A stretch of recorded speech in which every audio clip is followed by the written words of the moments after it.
Good morning. Yes, it's morning. I'm actually filming in the morning. Hurrah. I'm going to do a quick, a very mini series on free motion embroidery. A colleague and a dear friend of mine is just kind of starting out on it, really. So, and she said, "Have you done any videos?" And I said, "No." And I thought, well, I'll do some videos. So, I do a lot of free motion embroidery. I love it. I like the free. I'm doing this down here. I like the free motion, as it says. Um, it it can be great for detailing.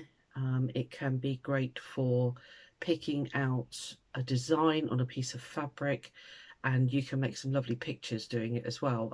I should have brought those up actually, but I'll show you that the next time. I've got some pieces here that I have done.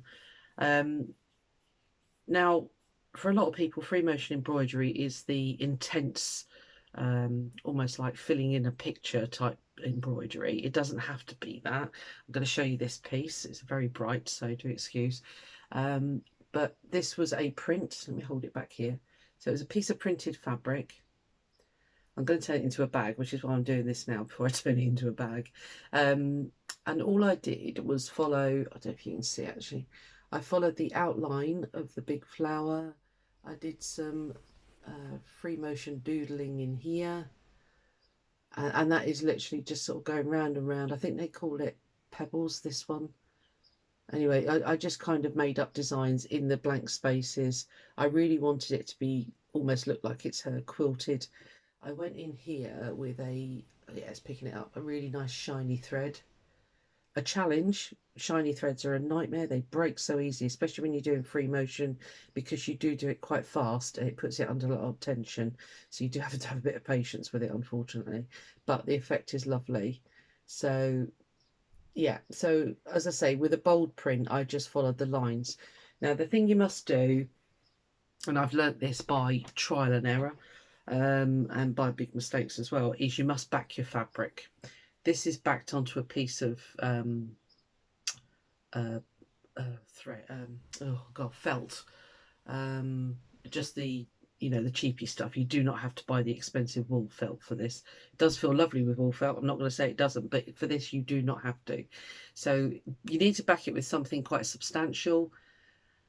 This wasn't so bad, because the trouble is when you're free motion embroidery, it wants to like that to the fabric. It wants to draw it all up, which is not nice. It just looks awful. So I backed this. I knew I wasn't going to heavily quilt it, so I didn't go too mad. But yeah, so that's that piece, and that is literally just following a design on a piece of fabric, and that was a scrap fabric that I got from wherever. Another one that I've done, oh god, this is huge because it's framed. I don't know if I can get it in close enough. This was a layer of batting. There was, sorry, I'll move some stuff out of the way. There was lace, there was batting, there was, what else did I put on there? Yeah, so it was lace, there was batting on the back, there was lace, and then I topped it with organza. So you got quite a lot of layers going on there, and that was thick enough to hold, let me just stand up. That was thick enough to hold the embroidery that I knew I was going to be doing. So let me move that there. Right, so these are appliqued on, and then as you can see, it's love in a mist. Then I went over and just, so it's appliqued on, went over with free motion embroidery and did this bit here. This is the, well, it's meant to be anyway, the seed pod. It's a bit big, anyway. That was very heavily embroidered, as you can probably tell. And that was used in a combination of straight stitch and zigzag on the free motion foot. All the different colours and that in there, and obviously up there. And that one's the same. That was heavily free motion embroidered. And then the nice thing, as I say, about having the free motion foot on is these are pieces of lace that I put underneath, and I just went over those and sort of made them look like faux flowers basically.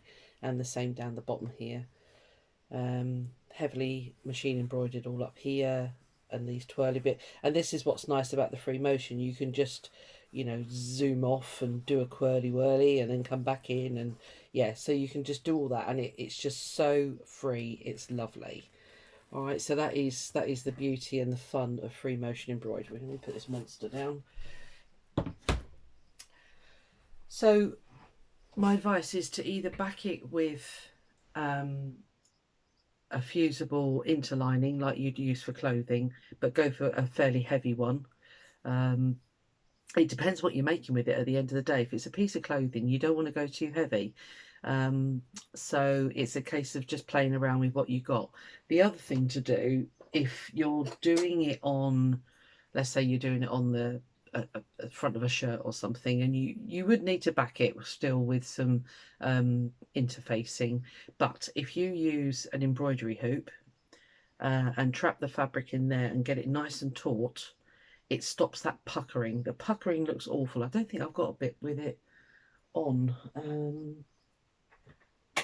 No, I haven't, not to hand. So you need to stop that puckering, otherwise it does look awful. Okay, so either use an embroidery hoop. I say if you're not going too heavy, just back it with felt. Okay, that's fine.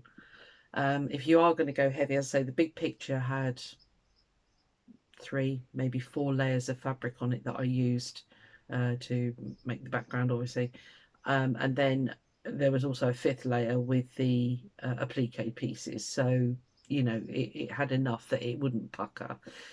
You just have to keep an eye on it, actually, and then when you're doing the background squiggly bits, again, watch how your foot is flying around and make sure you're not puckering the fabric. If you think you are, get it in a hoop. I've got some big ones, which is great, you know. Right, so let me take you down to the machine. This is just the start, the basics, so hold tight.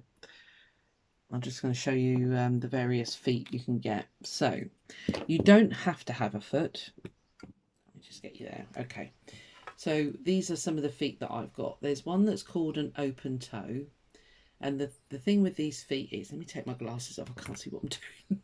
Right, the thing with these feet is that they jump up and down. Okay, so they don't actually lock onto the foot of the machine like a normal foot does. Can you see? Yeah. Yeah, so normally your foot presses onto this piece, doesn't it? Once you've put your presser foot down, it presses onto there. This does not. It always floats, okay? And that's why it's got that big spring. And this piece here, this bar, sits on top of your needle foot. I don't know if you can see it under there. You know where your needle goes in and out? It sits on top of that, and what that does is, as you're sewing, it jumps up and down. It'll move up and down with that. So it never locks solid. So there's various types. This one's an open toe. I think you can just see that. There we are, open toe. And hence it's got an open foot. This one's a closed foot. Move it there, you can see it there. All right, so it's closed in there. This is handy if you're doing lots of bits of lace and trim, because this one can get caught because it hooks into here. Okay, so a closed foot is quite handy at sometimes, depends what you're doing. And then there's another different one, which is all metal, which is another closed foot one in a circular shape. Okay, you do not have to have a foot, however your risk of catching your finger is quite high. You can use it where, I'll just move you in slightly, where you have no foot on the machine at all, nothing, and you just have the needle bare. If you do it that way, I strongly advise that you get a hoop, because that way your hands are always away from that needle. This will go through your finger, no problem at all. Been there, done that. So yeah, and you would just use the fabric under the hoop like that, and then, you know, you like to think that when you get to the edge of the hoop, your brain will say, don't go any closer please, because your chances of catching on that needle are quite high. All right, so that's that. I do quite like working with a hoop, actually, so I'll just pop one of these on and you can see, press the foot up. So it just hooks in like so. I don't know if you're seeing this. Let me turn the light on the machine. Let's see if that makes it any better. Move you back there slightly and down a bit. All right, so it just goes, this one is got like the sideways hook, so you just hook it on, and then I don't know if you can see up here, it kind of naturally wants to go on top of the needle arm where the needle goes in. Okay, so it needs to hook on there, and then you just tighten it up. Where's my screwdriver? There it is. So you just tighten up your screw like you do for all your other feet. Okay, so you put your foot on, okay, just move those two out of the way. And then the other thing you must do is drop your feed dogs. Now my lever for my feed dogs is back here. Not that you're seeing it. Let me just move you around slightly so you can see. So you can see if you've got one on your machine. You might not. You might just have a plate. Right, bear with me. Let me see if I can get it here. Right, so my lever is back here. So you just push it one way or the other. All right, and that drops these feed dogs. Okay, so nothing is engaging. It's completely free now. All right, so let me move you back again. Yeah, that's a good. Okay, so that's it. So that you're ready to go. I put my table back on, obviously, because that's nice to move around on. So you're free to maneuver. The other thing you must remember to do, even though it doesn't make a difference, it doesn't clench the foot down. You can see it just stays hovering. You need to put your presser foot down, otherwise it doesn't tension your thread in here, and you end up with a real mess at the back. Okay. So that's the start. That's how you would start. I would recommend that you go on a, I don't know really, what would I recommend? A fast-ish speed. I'm going to stop here for this one, okay, because that's kind of how to set your machine up and everything, and advice on backing your fabrics and that kind of stuff. I'll do another one which will show it in motion. I'll show you the difference between working with a hoop and not working with a hoop, and what difference it makes to the finished effect, okay? So I'll pause this one for now, and we'll do another one in a little while, okay? Thank you. Bye.